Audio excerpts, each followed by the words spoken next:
సమయంలో మనం ఉన్నాం. నిన్న కూడా అసెంబ్లీలో మీరు చూసారు. అసెంబ్లీ నడిపించే విధానం 6 సార్లు శాసనసభ్యుని, మా వాళ్ళు 3 సార్లు ఉన్నారు. చాలామంది ముఖ్యమంత్రులని స్పీకర్లను చూసినాం. మన స్పీకర్ గారు లెఫ్ట్ సైడ్ ముఖమే పెట్టాడు. స్పీకర్ గారు ఏ రాజకీయ పార్టీకి సంబంధించిన వ్యక్తి ఉండడు. ఆయనకు ఆ పదవి వచ్చిన తర్వాత అందరినీ చూసే బాధ్యత ఆయనదే. నిన్న మేము సభ నుంచి బహిష్కరించడానికి కారణం మీరు చూసిండ్రు. ఒకటి, అక్కడ జరిగినటువంటి మూసీ రివర్ మీద జరుగుతున్న క్వశ్చన్లో అందరు అభిప్రాయాలు చెప్పారు.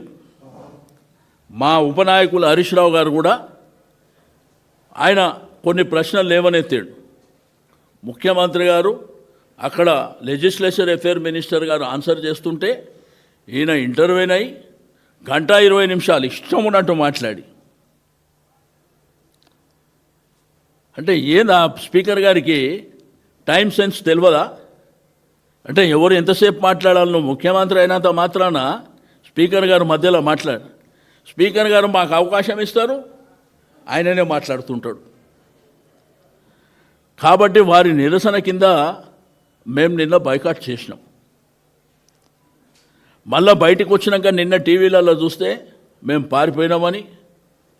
అరే పారిపోయేది మీరు. అసెంబ్లీ నెల రోజులు పెట్టమంటే 3-4 రోజులు పెట్టుకొని పారిపోతుంది మీరు. పీపీటీకి అవకాశం ఏమంటే ఇయ్యమంటుంది మీరు. కాబట్టి శాసనసభ అనేది అందరిది. అక్కడ ఉన్న ప్రతి మెంబర్ కూడా హక్కుదారుడు.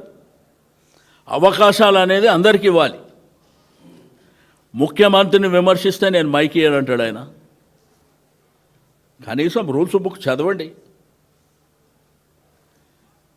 ముఖ్యమంత్రి గారిని అంటే విమర్శిస్తే డబ్బా కొట్టాలనా, భజన చేయాలనా నీకు మీ ముఖ్యమంత్రికి?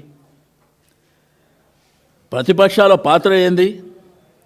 ప్రజా సమస్యల్ని అసెంబ్లీలో మా గలమెత్తడం, ప్రభుత్వాన్ని ఆకర్షించడం, తద్వారా పనులు జరగాలనేది ఏదా ప్రతిపక్ష పార్టీలది.